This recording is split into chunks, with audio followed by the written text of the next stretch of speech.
On June 26, 1975, a man sits motionless inside a patch of thorny bushes overlooking an Irish racecourse. He is watching the track through binoculars, hiding himself from the bookmakers and the crowds. The stakes for this single afternoon are absolute.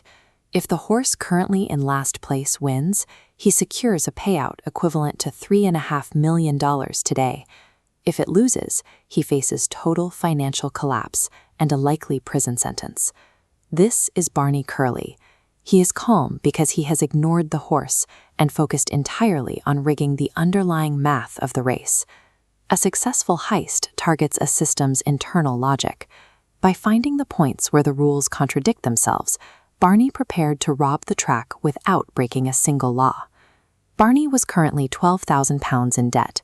He had seen the cost of illegal cheating early in life, when his father's dog doping scheme ended in bankruptcy for the entire family. To survive this time, Barney needed to exploit the legal mechanics of the track. Track betting functions on a specific risk-reward ratio. To encourage bets on slow horses, bookies offer massive payouts. A 1-to-20 rate means every pound wagered returns 20. The bookies protect themselves with a defense mechanism. If a sudden surge of money lands on a slow horse, bookies immediately drop the odds to minimize potential loss. However, this defense has a hard deadline. The payout rate locks the exact second the race begins. Beating the house required placing a massive nationwide bet on an underdog while ensuring the odds drop defense never had a chance to trigger. Barney began by purchasing a naturally fast horse and naming it Yellow Sam. He spent months intentionally racing it on soft, muddy terrain that it hated, ensuring it finished at the back of the pack every time. This deliberate losing streak successfully manipulated the bookies. They looked at the horse's terrible record and classified Yellow Sam as a severe underdog, assigning him the highly profitable 1-to-20 odds. For the final race, Barney chose the Bellewstown track for one reason. It was an isolated, rural facility with only a single public telephone booth. In 1975, off-track betting shops used analog phone lines to communicate with the track. If a shop saw a massive bet, they would call the track bookies to warn them to lower the odds. In this analog environment, controlling that one phone line at Bellewstown meant controlling the flow of information for the entire national market. Barney staked his £15,000 life savings on the plan. He distributed the cash in envelopes to 300 associates spread across Ireland. 25 minutes before the race, Barney's associate Benny walked into the single phone booth at the Bellewstown track.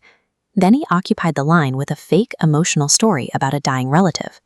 By refusing to hang up, he physically blocked anyone else from using the track's only connection to the outside world. While Benny held the booth, the 300 associates simultaneously walked into betting shops nationwide and placed the maximum possible bets on Yellow Sam. The warning system failed instantly. Off-track managers tried to call the track to crash the odds, but they were met with a constant busy signal. Benny kept the line busy until the horses left the gate, locking the odds at 1-to-20. Yellow Sam, finally running on the hard ground he preferred, easily won the race. Barney successfully bypassed the defense mechanism by paralyzing the network's ability to transmit data. As the realization hit the track, the bookies found themselves legally bound to pay Barney £300,000. The payout was delivered with open hostility. Barney was handed his winnings in 108 heavy bags filled entirely with single £1 notes. The industry responded by immediately patching the vulnerability. They established a mandatory 30-minute cutoff for all large bets to ensure no one could ever use a communication blackout to blindside the house again. Barney Curley spent the rest of his life as the Robin Hood of racing, using his winnings to fund massive charitable efforts in Zambia before his death in 2021. Barney proved that a system is only as strong as its weakest rule.